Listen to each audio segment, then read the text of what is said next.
Hello everyone, welcome to my channel. कैसे हैं आप सब और आप सबकी स्टडी कैसी चल रही है? आई होप आप सबकी स्टडी बहुत अच्छी चल रही होगी फ्रेंड्स। और आप जिस चीज़ की भी प्रिपरेशन कर रहे हैं, चाहे वो DSSB हो या UPTGT हो, उसमें काफ़ी अच्छे से कर रहे होंगे। लेकिन अभी भी दोनों का ही एग्ज़ाम अभी नहीं हो रहा है, उसके कुछ पॉइंट्स पर बहुत सारे क्वेश्चंस आ रहे हैं और मैं अपने अकॉर्डिंग, अपने एक्सपीरियंस के अकॉर्डिंग आप लोगों को आंसर करना चाहती हूँ। तो आज डिस्कस करेंगे DSSB वर्सेस UPTGT। तो कई दिन से कमेंट आ रहे हैं, एक तो एग्ज़ाम को लेकर, दूसरा सिलेबस कंप्लीट हुआ या नहीं हुआ, डीमोटिवेट होते जा रहे हैं क्योंकि एग्ज़ाम अभी नहीं हो रहा है, कंसिस्टेंसी नहीं बना पा रहे हैं, या फिर लेस मार्क्स आ रहे हैं मॉक टेस्ट में और इसका सॉल्यूशन क्या है। तो चलिए फ्रेंड्स स्टार्ट करते हैं DSSB वर्सेस UPTGT। DSSB के फॉर्म जो हैं इसी साल भरे गए हैं, लेकिन UPTGT के फॉर्म जो है वो पहले से भरे गए हैं और काफ़ी दिनों से इसकी जो तैयारी है वो चल रही है। ये 2022 की वैकेंसीज़ हैं और ये 2024 की वैकेंसीज़ हैं, ठीक है ना फ्रेंड्स।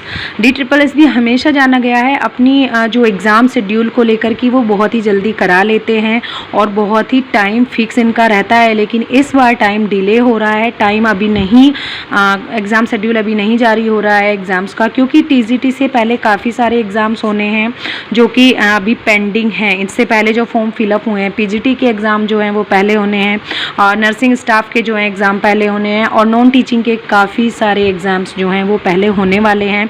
इसीलिए DSSB का हम इस ईयर तो नहीं मान सकते कि एग्ज़ाम होने वाला है, तो मानकर चलिए 2025 में ही एग्ज़ाम होगा, ठीक है ना फ्रेंड्स। अब बात कर लेते हैं UPTGT की। हर बार हमें ऐसा लगता है 2-3 महीने में एग्ज़ाम हो जाएगा या फिर अक्टूबर नवंबर 2023 में भी लगा था कि एग्ज़ाम होने वाला है, लेकिन अभी भी ऐसा कुछ 100% श्योर नहीं है कि कब एग्ज़ाम होने वाला है। तो बात दोनों की वहीं पर है। इसका थोड़ा सा फिक्स भी है कि मार्च 2025 में एग्ज़ाम हो जाएगा, मार्च या अप्रैल में, लेकिन इसका अभी भी कोई फिक्स नहीं है क्योंकि इसका कुछ भी नहीं कहा जा सकता। तो फ्रेंड्स बात आती है कि हम DSSB की प्रिपरेशन को कंटिन्यू रखें या UPTGT की प्रिपरेशन करें, क्योंकि बात यह है कि दोनों चीज़ों की प्रिपरेशन करना एक अलग चीज़ है, दोनों का सिलेबस बिल्कुल अलग है। क्योंकि UPTGT में ओनली हमें लिटरेचर पढ़ना है, ग्रामर पढ़ना है, ओनली इंग्लिश हम लोगों को यहाँ पर पढ़ना है। मैं TGT की बात कर रही हूँ, इंग्लिश सब्जेक्ट की, दोनों के लिए ही। और DSSB का जो सिलेबस है उसमें 4 से 5 सब्जेक्ट है जनरल पेपर के लिए, और फिर आपका इंग्लिश का भी जो सिलेबस है वो लिटरेचर है। ग्रामर उन्होंने नहीं दिया है, लेकिन ये अंडरस्टूड है कि ग्रामर ज़रूर आएगी, तो ग्रामर को हम यहाँ पर इग्नोर नहीं कर सकते। तो सिलेबस भी दोनों का डिफरेंस है। 5 सब्जेक्ट्स आपके जनरल पेपर में आ जाएंगे। तो जनरल सेक्शन की जो पार्ट 1 की तैयारी है वो हमें अलग से करनी होगी, जिसमें हिंदी और English, maths, reasoning and GK। तो ये चीज़ें आपको एक्स्ट्रा करनी पड़ेंगी, स्पेशली TGT के लिए। अभी यहाँ पर TGT की ही बात हो रही है, तो ये 5 चीज़ें हमें एक्स्ट्रा करनी पड़ेंगी। और जो लिटरेचर पार्ट है वो भी काफ़ी ब्रॉड है, वो दे दिया है इग्नू और दिल्ली यूनिवर्सिटी का जो सिलेबस है BA ऑनर्स का, वो कम्प्लीटली रख दिया है। तो ये इसी को देखकर थोड़ा कन्फ्यूज़न ये था कि कैसे इतनी जल्दी प्रिपेयर कर पाएंगे। एक तरीके से टाइम अगर मिल रहा है तो ये हमारे लिए अच्छा है कि जो सिलेबस है वो कवर हो पाएगा, सिलेबस जो है वो कवर हो पाएगा। हमें समय मिल गया है कि वो जो पहाड़ जैसा सिलेबस DSSB ने जारी कर दिया था वो हमें बड़ा लग रहा था, लेकिन जैसे जैसे टाइम बढ़ रहा है हम उसको कंप्लीट कर लेंगे जल्दी ही।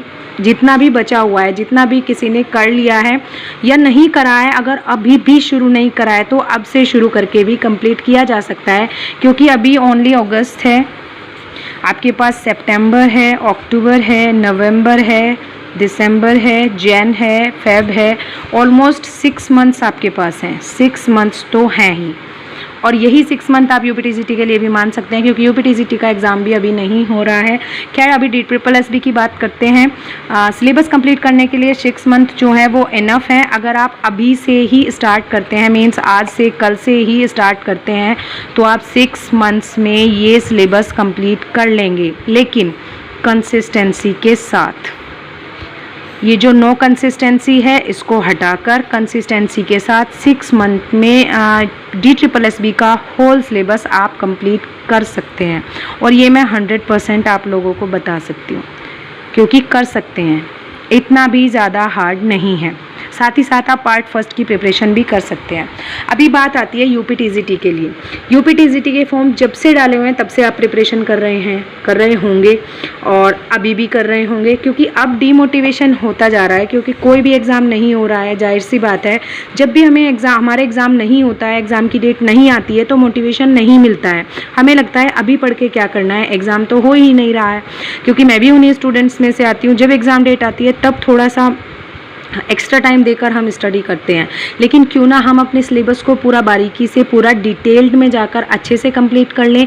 एक ऐसी स्ट्रेटेजी बनाएं कि हमें अपना जो पूरा सिलेबस है वो एग्ज़ाम डेट के आने से पहले कंप्लीट कर लें और 1 या 2 से 3 बार रिवाइज कर लें, जिससे कि जो मॉक टेस्ट होंगे, जो मॉक टेस्ट हम देंगे, उनके जो मार्क्स होंगे वो हमें सेटिस्फाई करें, बहुत ही अच्छे मार्क्स आएँ, जिससे कि हम 100% सेटिस्फाई हों और हमें लगे कि हाँ हमने कुछ पढ़ा हुआ है, चाहे वो DSSB हो या UPTGT हो।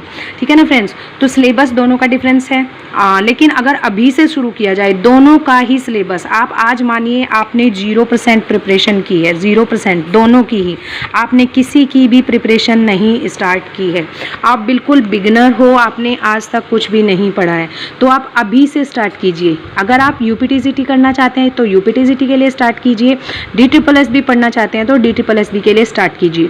6 मंथ, मिनिमम 6 मंथ दीजिए दोनों को, और आप दोनों का सिलेबस कंप्लीट कर लेंगे, डेफिनेटली कर लेंगे। अगर आपने अब तक कुछ भी नहीं किया है, 0% भी आप स्टार्ट नहीं किए हैं, तो आप कर सकते हैं अभी से स्टार्ट करके पूरा सिलेबस कवर कर सकते हैं। एग्ज़ाम डेट के आने से पहले 1 से 2 बार रिवीजन कर लेंगे, डिमोटिवेट बिल्कुल भी नहीं होना है, और कंसिस्टेंसी के साथ, फुल कंसिस्टेंसी के साथ हम लोगों को अपना जो सिलेबस है वो कंप्लीट करना है।